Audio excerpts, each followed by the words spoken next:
Hello, and thank you for joining us today. Our next patient is 26-year-old Mrs. Liza Preggo. She's a Gravida 1. I had the pleasure of meeting Mrs. Preggo 3 months ago when she came in for preconception counseling. At that time, we were able to go over her health history, which showed that she didn't have any identifiable risk factors, and she maintains a healthy lifestyle.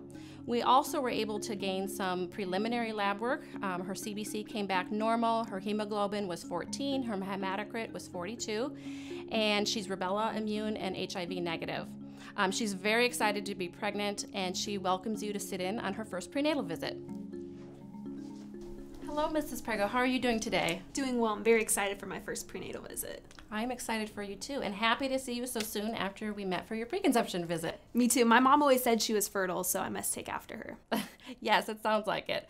I know at your last visit we went through a lot of your history. I would still like to review that to make sure there hasn't been any changes, as well as gather some information about your current pregnancy. Okay. Okay. All right. Are you still working part-time as an RN? Yes, I am. Okay, and your husband is working full-time as a pharmacist at the same hospital? Yes, and he's working today, so that's why he's not here. He's going to try to get off for the next appointment so we can hear our baby's heartbeat for the first time. Okay, well, I'm happy that he'll be able to come to your next visit.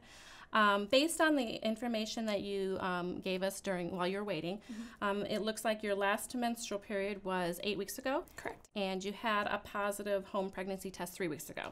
Okay.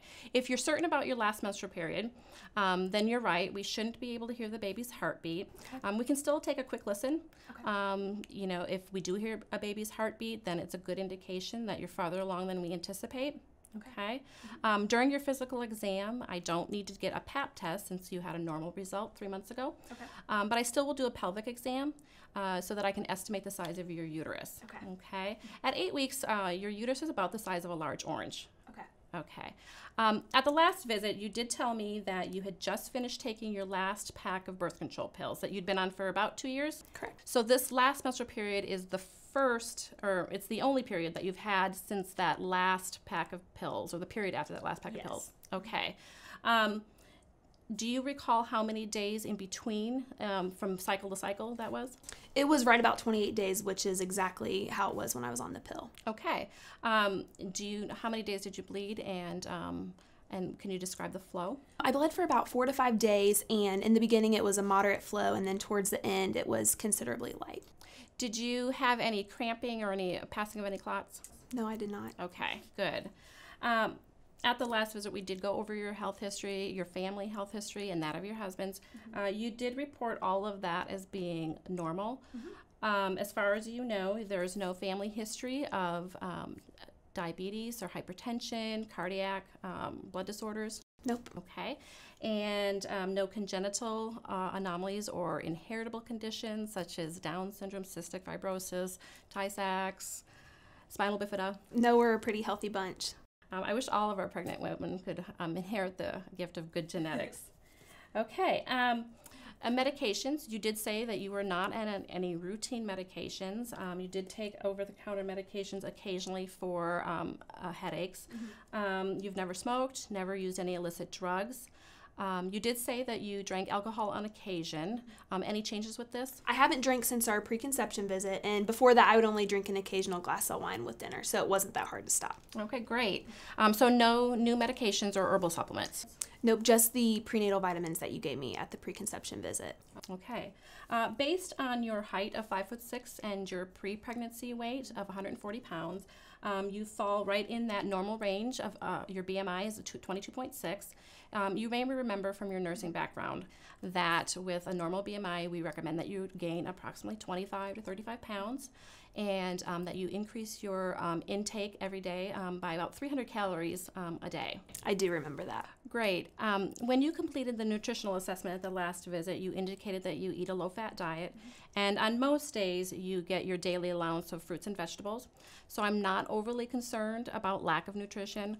However, I still recommend that you continue taking the prenatal vitamins since it can supplement areas of deficiencies that we may not be aware of. Okay. The one that you're taking contains 600 micrograms of folic acid, which is really important to your baby's neurological development. Okay. I've had women tell me sometimes that they have difficulty swallowing them. Also, it can cause nausea. Have you had any problems with that? No, although in the last week, there have been 2 to 3 times where 20 to 30 minutes after I took the pill, I did feel a little nauseous, but other than that, not really. Okay, that can happen. Be sure you're taking it with food. You may want to try taking it with a light protein snack right before you go to bed. If it continues to be a problem, we can always look at a different brand. Okay, I think this one will be fine for now, so. Okay, good. Have you had any other issues with nausea in the morning or throughout the day? Other than the 2 times with the prenatal vitamin, not really. There are some scents that kind of make my stomach turn a little bit, but other than that, it resolves quickly.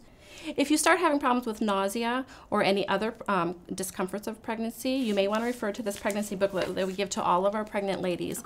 Okay. In there's a lot of good information about your pregnancy. It goes through each month, step by step, in terms of how your body's changing as well as how your baby is growing. It also has lists of different discomforts that you may experience during your pregnancy.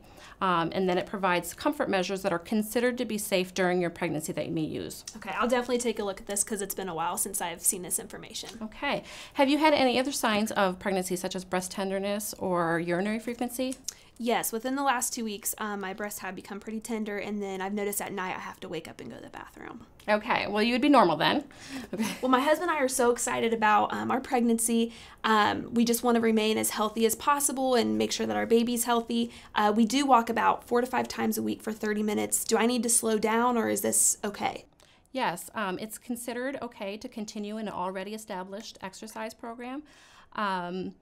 You can use the talk test as a good indicator as to whether or not you need to slow down your pace. Okay. If when you're walking you notice that you're unable to carry on a conversation with your husband, you may want to slow down the pace until you're able to resume talking again. Okay? Make sure that you're stretching before and after. Drink plenty of fluids before, during, and after your walks. You don't want to become dehydrated, since that can increase your risk for preterm labor. Okay, I've definitely already been drinking a lot of water, so. Super. Well, I think we're ready to move on to your physical exam, so I will step out of the room for a moment so that you can get into a gown. Okay. At the end of your visit, we'll kind of go over what to avoid during your pregnancy, as well as some warning signs when we would like you to give us a call, okay? All right. Good. I'll see you in a bit. Thank you.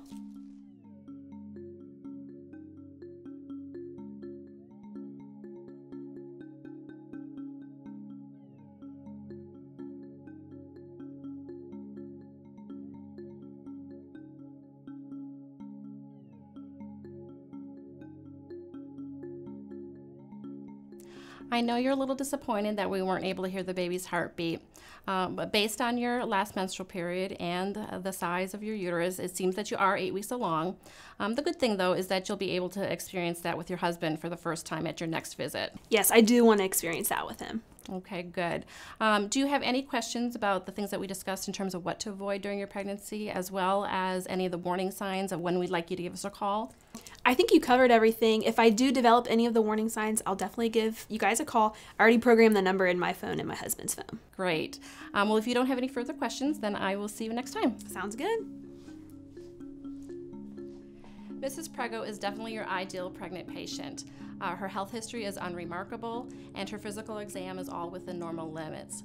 After this visit, she was able to give blood so that we could get the remaining portion of her OB profile.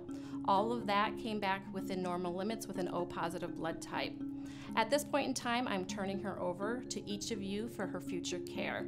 Each of you will be assigned to a different time during her pregnancy. You may assume that all of her visits prior to the time that you are taking care of her have all been normal.